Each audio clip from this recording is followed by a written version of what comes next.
The words hit me like a physical blow, slicing through years of quiet hope. "You're the most useless child we have." My mother's voice, sharp and cold, echoed in the stunned silence of the Christmas dinner table.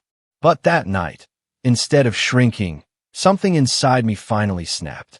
And what happened next changed my family dynamic forever. It was shocking, it was painful, and honestly, it was probably the best thing that could have ever happened to me. My name is Linda, and I'm 32 years old. Last Christmas, I thought I was finally going to have the perfect family dinner, a chance to share some truly amazing news. I'd just gotten engaged to the love of my life, David, and received a promotion at work that I'd been tirelessly working toward for 3 long years. I was so excited to tell my family, thinking maybe this time, just maybe, my mom would finally be proud of me. But the reality of that night was something else entirely. Before I dive into the explosive details of that Christmas evening, you need to understand something about my life growing up. I was always the middle child in a family where being middle often meant being invisible. My older brother, Michael, was the golden boy. He could do no wrong in my mother Patricia's eyes. He's a doctor now, and she never, ever lets anyone forget it. My youngest sister, Karen, was the baby. The precious little princess who got away with absolutely everything and grew up to become a successful lawyer. And then there was me, Linda, stuck right in the middle, constantly and desperately trying to figure out how to earn even a fraction of the attention and love they seemed to get so effortlessly.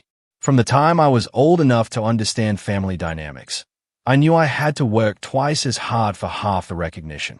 While Michael was praised for bringing home BS, I had to maintain straight A's just to get a brief nod of acknowledgement.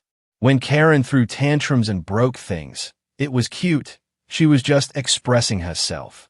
But when I so much as raised my voice, I was being disrespectful and needed an attitude adjustment. I remember spending countless hours in high school working part-time jobs at the local grocery store and tutoring younger kids. Not because we desperately needed the money, but because I thought if I could contribute financially, maybe, just maybe, my parents would finally see my value. I saved every single penny to buy my mom flowers on Mother's Day, beautiful jewelry for her birthday, and thoughtful Christmas gifts that I'd spend weeks picking out. Michael and Karen, they'd grab something last minute from the mall, and somehow their generic gifts were always the ones that got the biggest smiles and the longest hugs. College was supposed to be my fresh start, my chance to prove myself in a field I was genuinely passionate about. I chose marketing because I loved the creativity and strategy behind it, the way you could tell a story that would connect with people and move them to action. But when I told my family about my major, my mother's face fell as if I'd just announced I was dropping out entirely. "Marketing," she said, her voice dripping with disappointment. "That's not a real career, Linda. That's just playing with pretty pictures and slogans. Why can't you be more like Michael and choose something that actually helps people? Or like Karen, something that requires real intelligence and makes a difference in the world?" Those words stung more than I let on at the time. But I pushed through, graduated with honors, and landed my first job at a small marketing firm downtown. I worked my way up slowly, taking on extra projects, staying late, coming in early, proving myself over and over again.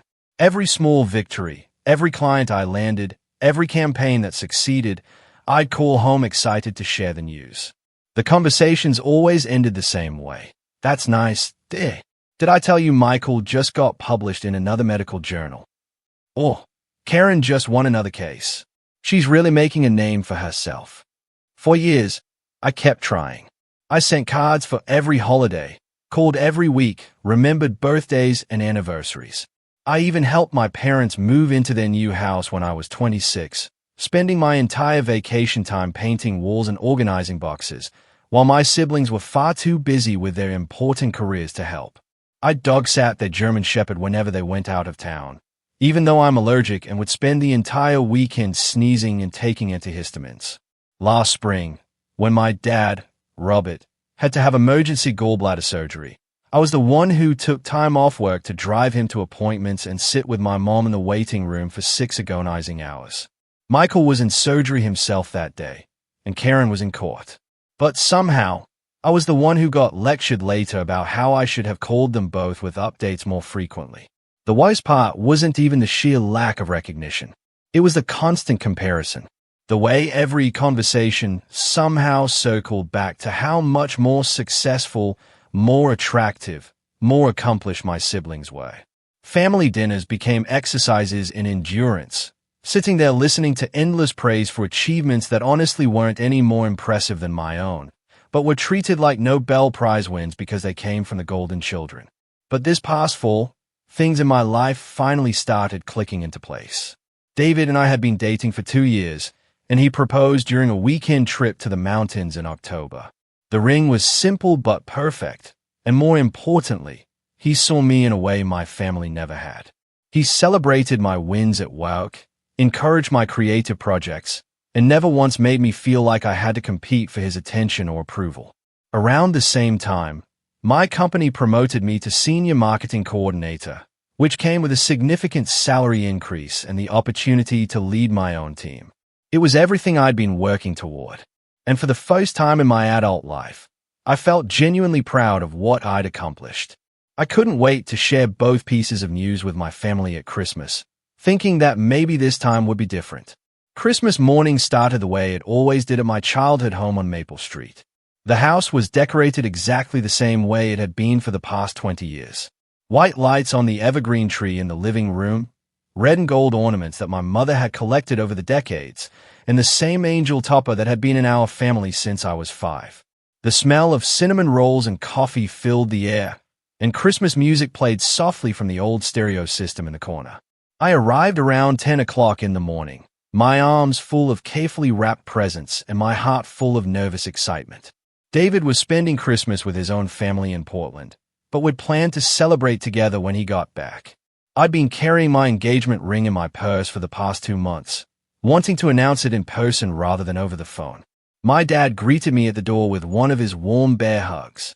Robert has always been the more emotionally available parent, the one who remembered to ask about my job and actually listened to the answers. "There's my marketing genius," he said, taking the presents from my arms. "How's the new position treating you?" I lit up. "Actually, Dad, I have some really exciting news to share with everyone." "Oh, yeah. Can't wait to hear it, sweetheart." My mom appeared in the doorway, wearing the red cashmere sweater I'd bought her for her birthday last year. She looked me up and down with that expression I knew so well, the one that somehow managed to find fault before I'd even said hello. "Linda, what on earth are you wearing? That green dress makes you look washed out. Didn't I tell you that color doesn't work with your complexion? And your hair looks like you just rolled out of bed." "Merry Christmas to you too, Mom," I said, forcing a smile. "I actually spent an hour on my hair this morning." "Well, you should have spent 2, she replied, turning back toward the kitchen. "Karen looks absolutely stunning in her new navy suit. You should ask her where she shops." My sister Karen was already in the living room, looking indeed gorgeous in a tailored navy outfit that probably cost more than my monthly rent. She worked for a prestigious law firm downtown and had the wardrobe to match. Michael was sitting on the couch in his expensive watch and designer sweater, scrolling through his phone and checking messages from the hospital. "Look who finally decided to show up," Karen said with a smirk. "We've been waiting to start presents." "I'm literally 5 minutes late because I stopped to get gas," I replied. But nobody seemed to be listening. The gift exchange went exactly as I'd expected. Michael gave everyone gift cards he'd obviously picked up at the last minute, but they were expensive ones from high-end stores. So, Mom gushed about how thoughtful and generous he was. Karen had bought our parents a weekend getaway to some fancy spa resort, which earned her 20 minutes of praise and excited planning conversations. I'd spent weeks picking out personalized gifts for everyone. A vintage medical textbook I'd found for Michael related to his specialty, a beautiful leather briefcase for Karen with her initials engraved, and a custom photo album for my parents filled with family pictures from the past decade that I'd digitized and printed myself. "Oh, how nice," my mother said, flipping through the photo album quickly. "This must have taken you some time." "I spent about 40 hours on it," I said. "I had to scan all the old photos and restore some of the damaged ones, then design the layouts in that sweet dear. Michael, show everyone that new what your colleague gave you." And just like that, the conversation moved on. My dad squeezed my shoulder and whispered, "This is beautiful, Linda. Thank you." But the moment had already passed. As the morning turned into afternoon, more family members arrived. My Aunt Susan and Uncle Frank, my cousins Janet and Robert Jr., and my grandmother, Eleanor. The house filled with laughter and conversation, and I found myself gravitating toward the kitchen, helping my mother with dinner preparations like I always did. "The turkey needs to come out in 20 minutes, she instructed, not looking up from the potatoes she was mashing. "And someone needs to set the table. Where's Karen?" "She's in the living room talking to Grandma Eleanor." "Well, she shouldn't have to worry about kitchen work. She worked so hard during the week." I bit my tongue. I worked just as hard during the week, but somehow that never seemed to factor into these calculations. As dinner time approached, I felt my nerves building. I'd planned to make my announcement during dessert, when everyone would be relaxed and in a good mood. I kept touching the ring box in my purse, reminding myself that this was good news, happy news, the kind of news that should bring families together. But as I watched my mother light up every time Michael mentioned his latest case, or Karen talked about her recent court victory, I started to wonder if I was setting myself up for disappointment once again. Dinner was served at 3 o'clock sharp, just like every Christmas for as long as I could remember. The dining room table was set with my mother's finest china, the same pattern she'd been using for special occasions since I was a child. Grandma Eleanor sat at one end, my father at the other, and the rest of us filled in the sides, according to an unspoken hierarchy that somehow always put me between my youngest cousin and the empty chair where my grandfather used to sit. The conversation flowed easily around topics I'd heard 100 times before. Michael's new medical practice that was expanding faster than he'd anticipated, Karen's recent promotion to junior partner at her law firm, my cousin Janet's wedding planning for next summer. I participated when spoken to, laughed at my Uncle Frank's bad jokes, and complimented my Aunt Susan's new haircut, all while waiting for the right moment to share my own news. "So, Linda," my grandmother said during a lull in conversation, "are you still working at that little advertising company downtown?" "Marketing company, Grandma. And yes, I am. Actually, I have some exciting news about that." Before I could continue, my mother jumped in. "Linda thinks making pretty pictures for businesses is the same as having a real career. I keep telling her she should go back to school for something more substantial, like nursing or teaching." "Marketing is a real career, Mom," I said, trying to keep my voice even. "It's actually a field that requires a lot of strategy and analysis. I just got promoted to senior coordinator, which means I'll be leading my own team."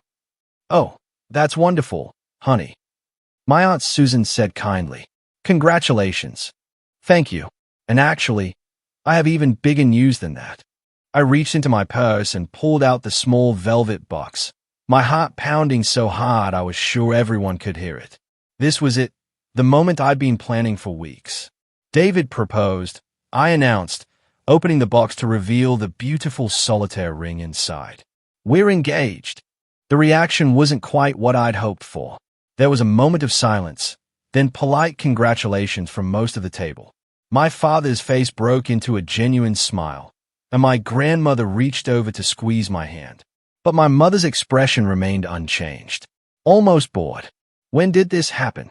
Karen asked. "In October. We went to the mountains for a weekend, and he proposed during a hike to this beautiful overlook. It was perfect." "October," my mother said, her voice sharp.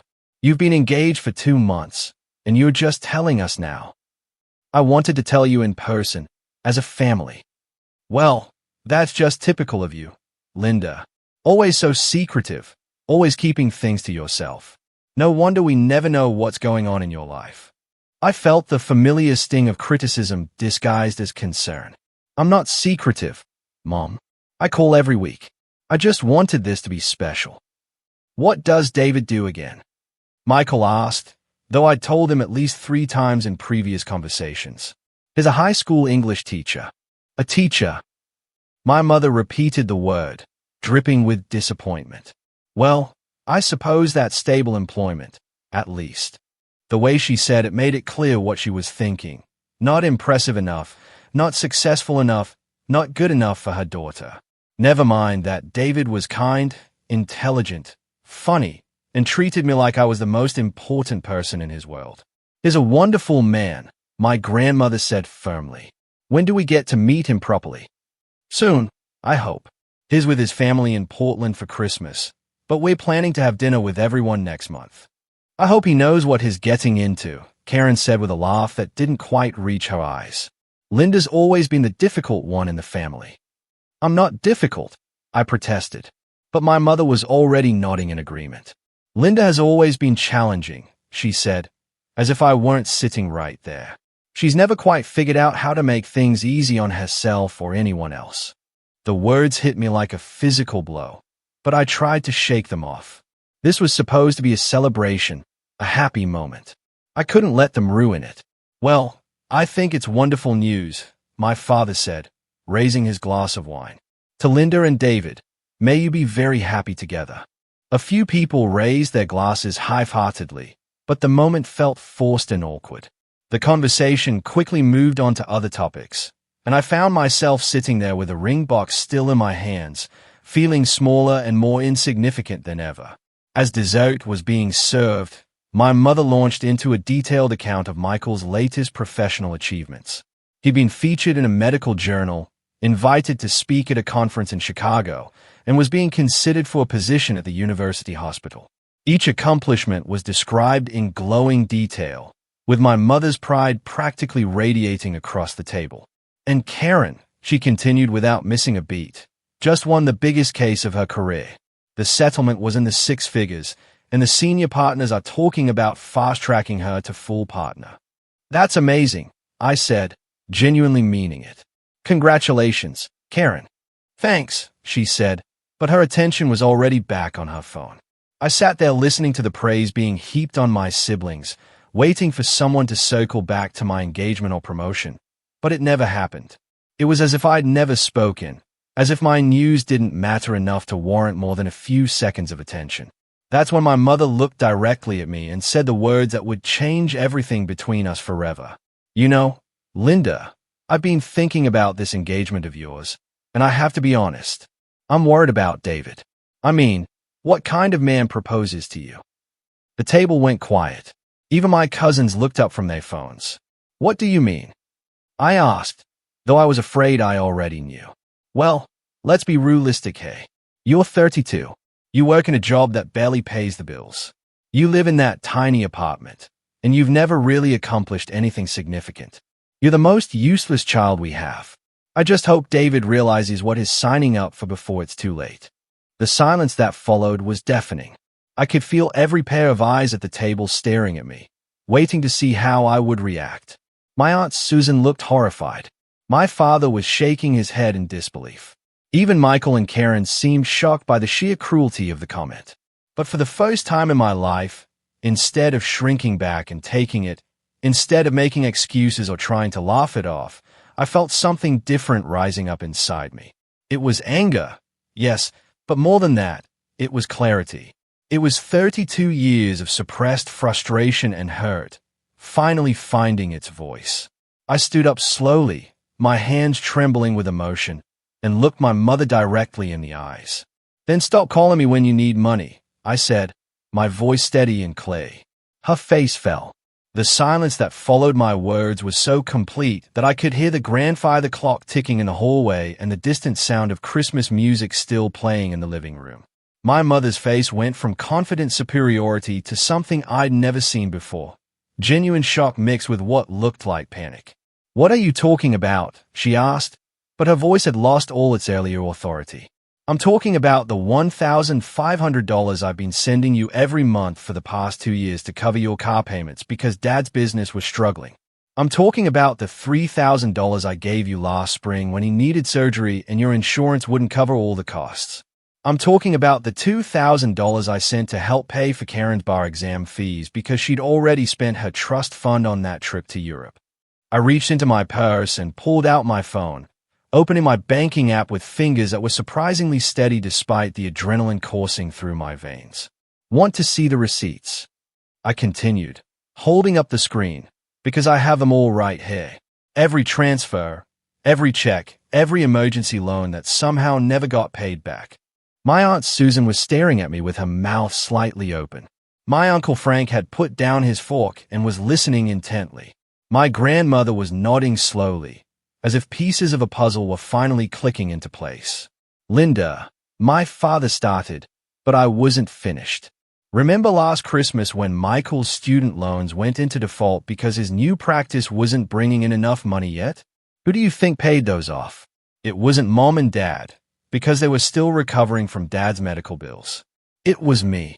$4,000 that I'd been saving for a down payment on a house. Michael's face had gone pale. Linda, I didn't know. Of course, you didn't know, because Mom made me promise not to tell anyone. She said it would embarrass you, and that I should just consider it my contribution to the family.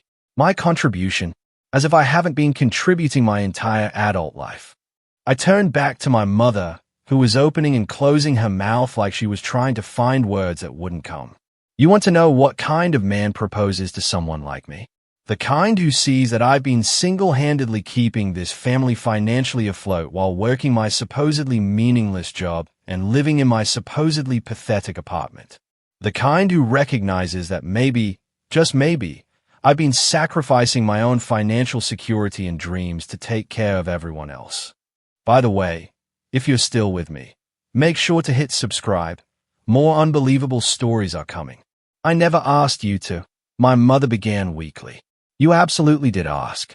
You called me crying about the car payments. You called me panicking about Dad's surgery. You called me begging for help with Karen's fees. And every single time I helped because that's what families do. But apparently that's what the useless child does while the successful ones get all the credit and none of the responsibility. Karen finally spoke up, her voice small. I didn't know you paid for my bar exam. Because I wasn't supposed to tell you. Just like I wasn't supposed to tell anyone about the money I've been lending Mom and Dad, or the payment I made on Michael's loans, or the countless other times I've bailed this family out of financial trouble. I opened my banking app again and started reading actual numbers and dates. September 15th, 2022, $1,500 to Patricia Walsh for car payment. October 3rd, $1,500 to Patricia Walsh for car payment. November 7th, $2,000 to Robert Walsh for medical expenses. December 19th, $1,500 to Patricia Walsh for car payment. My father was staring at my mother with an expression I'd never seen before. Patricia, is this true? It's not what it sounds like, she said quickly. Linda was just helping out temporarily while we got back on our feet. Temporarily. I laughed, but there was no humor in it. It's been 2 years, Mom. 2 years of monthly payments. 2 years of me prioritizing your financial stability over my own. 2 years of me living paycheck to paycheck while you drove around in a car I was paying for, complaining about how unsuccessful your useless daughter is. My grandmother reached across the table and grabbed my hand. Honey, why didn't you tell any of us about this? Because I thought if I could just help enough, if I could just prove my value to this family in some way, maybe I'd finally earn the love and respect that Michael and Karen seemed to get for free. I thought if I could be useful, even if it was just financially, maybe Mom would stop looking at me like I was a disappointment. The tears I'd been holding back for years were finally coming. But they weren't tears of sadness anymore. They were tears of release, of finally speaking a truth I'd been carrying alone for so long. You want to know what David sees in me? I continued, my voice growing stronger. He sees someone who's been working 2 jobs to support her family while they belittle her career. He sees someone who's been giving up her own dreams and financial goals to make sure everyone else in her family is okay. He sees someone who's been the real backbone of this family while being treated like she's worthless. Michael was shaking his head. Linda, I had no idea. If I'd known you were the one who paid off my loans, you'd what? You'd have treated me with basic respect. You'd have defended me when Mom made her snide comments. Because that's all I ever wanted. Not gratitude, not praise, just basic human decency. I turned to Karen, who was staring down at her plate. And you? Do you have any idea how many times I've covered for you? Not just financially, but in every other way. When you were too hungover to help Mom move, who do you think spent her weekend packing boxes? When you were too busy to visit Dad in the hospital, who do you think sat with him for hours? Linda, my father said quietly. I'm so sorry. I had no idea your mother was asking you for money because she made me promise not to tell you. She said it would hurt your pride and that you are the most financially stable one. It was my responsibility to help. Funny how I went from being the most useless to the most financially stable, depending on what she needed from me. My mother finally found her voice again. You're being dramatic, Linda. Families help each other. That's what we do. No, Mom. What families do is support each other emotionally and treat each other with respect. What you do is take my money while telling everyone how worthless I am. What you do is use me as a financial safety net while treating me like an embarrassment. I stood up and pushed my chair back from the table. Well, congratulations. You're about to find out exactly how useless I really am. Because as of today, the Bank of Linda is permanently closed. The aftermath of my revelation was immediate and chaotic. As soon as I announced that I was done being the family's financial safety net, multiple conversations erupted around the table simultaneously. My Aunt Susan was demanding to know how long this had been going on. My Uncle Frank was asking my father if he knew about the money. My grandmother was looking at my mother with an expression of deep disappointment. Linda, wait, my mother said, standing up as I gathered my purse and coat. Let's talk about this privately. There's no need to air our family business in front of everyone. Our family business. I turned back to face her. You mean the family business where you humiliate me in front of these same people every chance you get? The family business where you announce to everyone that I'm the most useless child you have? I think they are entitled to know the truth about how this family really operates. You're being vindictive, she accused, but her voice was shaking. I'm being honest. For the first time in my adult life, I'm being completely honest about what's been happening in this family. And if that makes you uncomfortable, maybe you should ask yourself why. My cousin Janet spoke up from across the table. Linda, are you serious about the money? You've really been supporting them financially. Dead serious. I can show you bank statements going back years if you want proof. My father was staring at my mother with a mixture of confusion and anger. Patricia, we need to talk right now. Not in front of everyone, she hissed. Why not? You had no problem discussing Linda's failures in front of everyone. You had no problem announcing to the entire table that she's useless. So why is it suddenly inappropriate to discuss the truth? Michael finally spoke up, his voice quiet. Linda, about my student loans. I genuinely didn't know. I thought Mom and Dad had helped me out. I know you didn't know, I said, and I meant it. None of you knew because I was specifically told not to tell you. But Michael, can I ask you something? In all the years we've been adults, have you ever once asked me if I needed help with anything? Have you ever inquired about my finances, my career struggles, my personal life beyond the bare minimum? He was quiet for a long moment. No, he finally admitted. I guess I assumed you were doing fine. You assumed I was doing fine because it was easier than actually paying attention to my life. Just like it was easier for Karen to assume someone else would handle the family emergencies, and easier for Mom to assume I'd always be there to bail everyone out while she criticized everything about me. Karen finally looked up from her plate. I don't understand why you didn't just say no if you didn't want to help. Because I did want to help. I exclaimed. I wanted to help because I loved this family despite everything. I wanted to help because I thought maybe if I proved my value in some tangible way, I'd finally be treated like I mattered. But I see now that no amount of financial support was ever going to change how you all see me. My grandmother cleared her throat, and the room went quiet. When Eleanor Walsh spoke, people listened. She'd been the matriarch of our family for as long as I could remember, and her opinion carried weight with everyone. Patricia, she said, her voice stern in a way I rarely heard.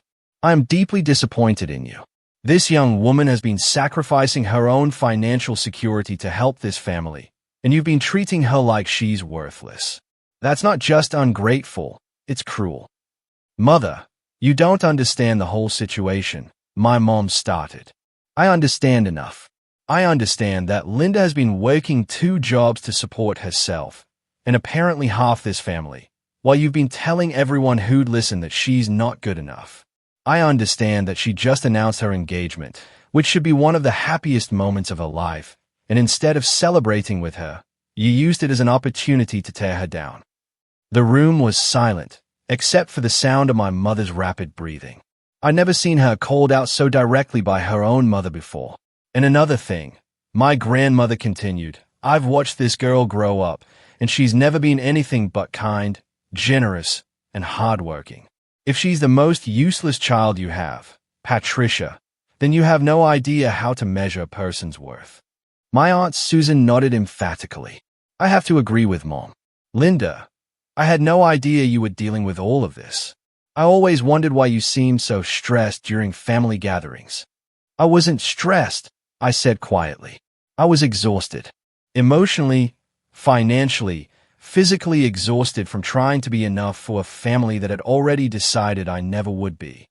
My mother made one last attempt to regain control of the narrative. Linda, you're making this sound much worse than it is. We're family. We help each other. And I never said you were worthless. You said I was the most useless child you have. In front of everyone, after I just told you I was engaged. What exactly would you call that? She opened her mouth, but no words came out. You know what, Mom? It doesn't matter anymore. I'm done trying to earn your approval. I'm done sacrificing my own happiness and financial security for people who don't even see me as a real person. I'm done being the family safety net while being treated like the family disappointment. I walked toward the door but turned back one more time. My wedding is going to be beautiful. David and I are going to build a wonderful life together. And we're going to do it without the constant criticism and emotional manipulation that I've been accepting as normal for the past 32 years. Anyone who wants to be part of that life with respect and kindness is welcome. Anyone who doesn't can keep my phone number for emergencies, but don't expect me to answer. And with that, I walked out of my childhood home, leaving behind a table full of shocked faces and a mother who was finally experiencing what it felt like to be the one left speechless. The week following Christmas was unlike anything I'd ever experienced. My phone started ringing before I even made it home that evening, and it didn't stop for days. But for the first time in my adult life, I wasn't answering every call immediately. I wasn't dropping everything to manage other people's emotions or solve their problems. David had flown back from Portland 2 days early when I called him, crying from my car in my parents' driveway. He found me sitting on my couch at 11 o'clock that night, still in my Christmas dress, staring at my phone as it buzzed with incoming calls and text messages. I can't believe I actually did that, I kept saying. I can't believe I finally said all of that out loud. You can, he said, pulling me close. I've been waiting for you to stand up to them for 2 years. I just didn't want to push because I knew you had to get there on your own. But what if I was wrong? What if I was too harsh? Linda, he said gently, you've been paying your mother's car payment for 2 years while she told people you were useless. There's no universe in which you were too harsh. The messages started pouring in that night and continued for days. My father called first, his voice heavy with what sounded like genuine regret. Linda, honey, I had no idea your mother was asking you for money. I'm so sorry. If I'd known, Dad, it's not just about the money. It's about the way she's treated me my entire life. The money was just the final straw. I know, sweetheart. I've been thinking a lot about that since you left. And you're right. I should have stood up for you more over the years. I should have said something when she made those comments. It was the first real apology I'd ever received from anyone in my family, and it meant more than I could express. Michael called the next day. Linda, I feel terrible about the loan situation. I want to pay you back. It's not about paying me back, Michael. It's about the fact that for all these years, you've been perfectly happy to assume that someone else would handle family problems while you focused on your career. You never once asked if I needed help or support. You're right, he said quietly. I guess I always saw you as the strong one, the one who had everything figured out. I was the one who couldn't say no. There's a difference. Karen took 3 days to call, and when she did, she was defensive. I don't understand why you're being so dramatic about this, Linda. Families help each other out. It's not like anyone forced you to give us money. Karen, do you remember what you said to me at dinner? You said I was the difficult one in the family. Do you have any idea how that felt coming right after Mom called me useless? I was just joking around. It wasn't a joke to me. It never is. Do you realize that between you and Michael, I can't remember the last time either of you said something genuinely kind about me? The last time you supported me or celebrated something good happening in my life? She was quiet for a long moment. I guess I never thought about it that way. That's the problem. None of you think about it. You take my support for granted while treating me like I'm the burden. My mother, predictably, was the most persistent. She called 6 times on December 26th alone, leaving increasingly frantic voicemails. Linda, this is ridiculous. Call me back so we can discuss this like adults. Linda, you're being incredibly selfish. Your father is upset, and this is affecting the whole family. Linda, I don't know what's gotten into you, but this attitude needs to stop. We're your family. On December 28th, she tried a different approach. Linda, honey, I think I may have spoken too harshly at dinner. Maybe we can work something out about the money situation. But it wasn't until December 30th that she finally called and said the words I'd been waiting 32 years to hear. Linda, I was wrong. I'm sorry. I almost didn't answer the phone. I'd been screening her calls for days, and David had been encouraging me to take my time before engaging. But something about the 10th ring made me pick up. Hello, Mom. Linda, thank God. Please don't hang up. I need to talk to you. I'm listening. Your father and I have been talking, and I think I owe you an apology. A real one. I waited. What I said at dinner was unforgivable. You're not useless. You're the opposite of useless. You've been, God, Linda, you've been holding this family together, and I've been treating you terribly. It was the closest thing to a genuine apology I'd ever received from her. But I wasn't ready to let my guard down completely. Mom, it's not just what you said at dinner. It's been a pattern my entire life. The constant criticism, the comparisons to Michael and Karen, the way you dismiss my career and my accomplishments. I know, she said, and her voice was shaking. I know, and I don't have a good excuse for it. I think maybe I saw myself in you, and I was harder on you because of it. What do you mean? I was a middle child, too. I know what it's like to feel invisible, and instead of protecting you from that feeling, I think I made it worse. I think I pushed you harder because I wanted you to be stronger than I was. It wasn't a complete explanation, and it certainly wasn't an excuse, but it was the first time my mother had ever shown me any real vulnerability or self-awareness. The money stops, Mom. All of it. No more car payments. No more emergency loans. No more bailing anyone out. I understand. You're right to stop. We never should have put that burden on you. And the criticism stops, too. I'm not going to tolerate being belittled anymore, especially in front of other people. Okay, I'll try to do better. Don't try, Mom. Do better. Because if you can't, then David and I will build our life without this family's involvement. It was an ultimatum, but it felt necessary. For the first time in my life, I was setting real boundaries with consequences I was prepared to enforce.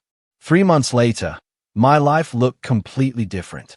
The constant financial stress was gone, replaced by something I'd never experienced before, actual savings.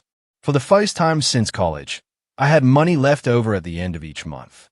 David and I opened a joint savings account and started planning not just our wedding, but our future together. The emotional change was even more dramatic. Without the constant weight of family drama and financial obligations, I felt lighter, more confident, more like myself. My performance at work improved noticeably once I wasn't distracted by family emergencies and guilt-inducing phone calls. My boss noticed the change and hinted at additional promotion opportunities coming up.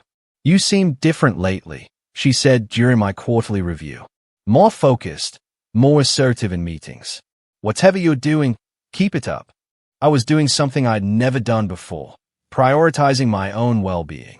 The family dynamics shifted dramatically once the financial safety net was removed. My father, it turned out, had been completely unaware of the extent to which my mother had been borrowing money from me. When he discovered the full scope of it, he was furious. 2 years, Patricia. You've been taking money from our daughter for 2 years without telling me. They ended up going to financial counseling together, something that probably should have happened years earlier. My father took a part-time consulting job to supplement their income, and my mother finally admitted they'd been living beyond their means. Michael and Karen, meanwhile, were forced to confront their own assumptions about family support. Michael called me 6 weeks after Christmas with an update that surprised me. "I've been thinking a lot about what you said," he told me, "about how I never asked if you needed help. And you're right. I was so focused on my own problems that I never considered you might have your own. I appreciate you saying that. I want to do better, and I want to start by asking, is there anything you need help with? Anything I can do to support you?" It was such a simple question, but it was the first time any of my siblings had ever asked it. We ended up having a 2-hour conversation about my career goals, my relationship with David, and my plans for the future. For the first time in our adult lives, Michael seemed genuinely interested in my life as a person rather than just as a family obligation. Karen took longer to come around. She was still defensive about the money situation and seemed to view my boundary setting as a personal attack rather than a necessary change. But even she eventually started to shift her perspective, especially after a conversation with our grandmother. Eleanor had apparently given both of my siblings quite the talking to about their treatment of me over the years. "Your sister has been sacrificing for this family while you two were building your careers," she told them. "The least you can do is treat her with the respect she deserves." My relationship with my mother remained the most complicated. She was clearly trying to change her behavior, but decades of ingrained patterns don't disappear overnight. She'd catch herself mid-criticism and apologize, or make an effort to ask about my work in a way that didn't sound dismissive. It felt forced at first, but gradually it started to feel more genuine. The real test came when David and I started planning our wedding. I'd been dreading the inevitable commentary and attempts to control the process. But to my surprise, my mother mostly kept her opinions to herself. When she did offer suggestions, she prefaced them with things like, "Just an idea," or "only if you think it would work." "I like the photography you chose," she said during one of our planning sessions. "The samples you showed me are beautiful." It was such a normal, supportive comment that I almost didn't know how to respond. This was what healthy family interaction was supposed to look like. My father, on the other hand, threw himself into wedding planning with an enthusiasm I hadn't expected. He offered to help with costs, insisted on walking me down the aisle, and spent hours researching venues and vendors with me. It was as if he was trying to make up for years of standing by while my mother criticized me. "I'm so proud of you," he told me one afternoon as we sampled cakes at a bakery downtown. "Not just for standing up to your mother, but for building such a good life for yourself. David's a lucky man." Coming from my father, those words meant everything. The biggest surprise was how many other family members reached out to support me once they learned the full story. My aunt Susan started calling regularly just to check in. My cousin Janet asked if she could help with wedding planning. Even some of my more distant relatives made efforts to connect with me in ways they never had before. "I always sensed there was tension," my Aunt Susan explained, "but I never realized how bad it was. Your mother has always been intense, but I didn't know she was being so unfair to you." It turned out that several family members had noticed the dynamic over the years, but hadn't felt comfortable intervening. My Christmas outburst had given them permission to address what they'd been seeing, but ignoring. The most meaningful change was in my relationship with David's family. Without the constant drain of my own family's drama, I was able to invest more emotional energy in building relationships with his parents and siblings. They welcomed me with an openness and warmth that I'd never experienced. And for the first time, I understood what healthy family dynamics actually looked like. "Your family is so normal," I told David after a Sunday dinner with his parents where no one criticized anyone, and everyone seemed genuinely happy to be together. "Yours can be too," he said. "It just takes time and boundaries." He was right. Slowly, carefully, with clear expectations and consequences, some of my family relationships were beginning to heal. Not all of them, and not completely, but enough to give me hope that the future could be different from the past. 6 months after that Christmas dinner, David and I were married in a small ceremony at a historic inn about an hour outside the city. The guest list was carefully curated, including only people who had shown genuine support for our relationship and respect for both of us as individuals. My father walked me down the aisle with tears in his eyes. My grandmother sat in the front row, beaming with pride. My mother was there too, dressed beautifully and behaving perfectly, but I could see the effort it was taking her to hold back her usual commentary. Michael and Karen both attended, and even seemed genuinely happy for us. But the people who mattered most were the ones who had supported me unconditionally. David's family, who had embraced me from the beginning. My Aunt Susan and cousin Janet, who had become real sources of emotional support. And my longtime friends, who had watched me struggle with family dynamics for years and were thrilled to see me finally standing up for myself. "You look radiant," my grandmother whispered as she hugged me after the ceremony. "Not just beautiful, but truly happy. That's what I've been waiting to see." During the reception, my father gave a speech that brought me to tears. "Linda has always been the heart of our family," he said, even when we didn't appreciate her properly. "She's kind, generous, hardworking, and loyal to a fault. David, you're not just marrying a wonderful woman. You're marrying someone who will move heaven and earth for the people she loves. I just hope you never take that for granted the way some of us have." It was his public acknowledgement of the years of imbalance, and it meant everything to me. Even my mother managed to say something appropriate during her brief remarks. "Linda, I'm sorry it took me so long to see what an amazing daughter I have. I hope you and David build a beautiful life together." It wasn't a complete repair of our relationship, but it was progress. The most important moment of the day, though, came during our first dance. As David and I swayed to music in front of all the people who truly cared about us, I realized that I felt something I'd never felt before at a family gathering. Completely, genuinely happy. "No regrets," David whispered in my ear. "None," I said, and I meant it completely. The months that followed were a revelation. Marriage to David was everything I'd hoped it would be and more. We bought a house together, using the money I'd been able to save once I stopped subsidizing my family's lifestyle. We traveled. We entertained friends. We built traditions that were ours alone. My career flourished in ways I'd never imagined possible. Without the constant emotional drain of family drama, I had energy to invest in my work that I'd never had before. I led successful campaigns, built strong relationships with clients, and earned the promotion my boss had hinted at. The girl who had been called useless was now running her own department. Some family relationships continued to improve gradually. My father and I developed a genuine friendship, talking regularly about everything from work to books to his new hobby of woodworking. Michael made real efforts to be present in my life, calling to check in and even asking for my advice on personal matters. My grandmother became one of my closest confidants, someone I could talk to about anything without fear of judgment. My relationship with my mother remained complicated but functional. She still struggled with a tendency to criticize, but she caught herself more often and made real efforts to be supportive. When I told her I was considering going back to school for an MBA, she surprised me by saying, "That sounds like a wonderful opportunity. You'd be excellent at that." It wasn't the enthusiastic support I might have gotten from Michael or Karen, but it was respectful and encouraging, which was more than I'd ever expected from her. Karen and I found a cordial but distant equilibrium. We were polite at family gatherings and exchanged pleasantries, but we never developed the close relationship I'd hoped for. That was okay, though. I'd learned that not all family relationships can be fixed, and that's not necessarily a reflection of personal failure. The most profound change was internal.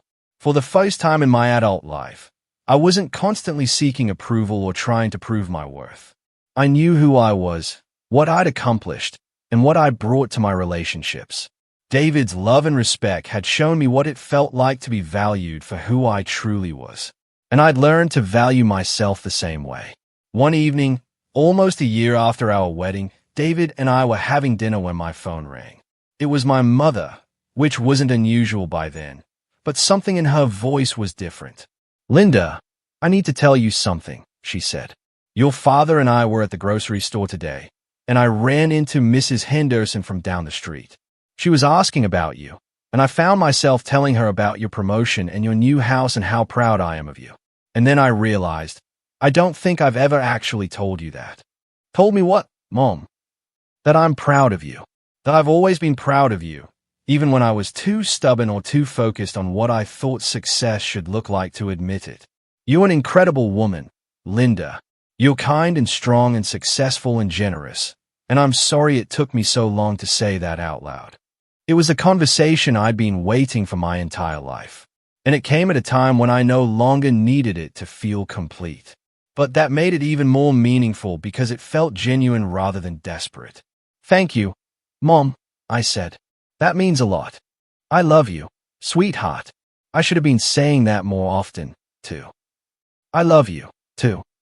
After I hung up, David looked at me with a smile. How does it feel? Good, I said, and I was surprised to realize I meant it. It feels really good. But also, I think I would have been okay either way. And that was the real victory. Not that my family had finally learned to treat me with respect, though that was wonderful. The real victory was that I'd learned to respect myself enough to demand better treatment and to build a life that didn't depend on their approval for my happiness. I'd learned that sometimes the most loving thing you can do for yourself and for others is to stop accepting unacceptable behavior. I'd learned that financial independence and emotional independence go hand in hand. Most importantly, I'd learned that the family you choose can be just as important as the family you're born into, and that surrounding yourself with people who see your worth doesn't make you selfish. It makes you whole. The little girl who had spent her childhood trying to earn love had grown into a woman who knew she was worthy of love just as she was. And that made all the difference in the world. Have you ever had to set difficult boundaries with family members who took your support for granted? I'd love to hear your stories in the comments below. And if this story resonated with you, thank you for listening. I hope it helps someone else find the courage to speak their truth. Wishing you all the strength to know your worth and the courage to demand the respect you deserve.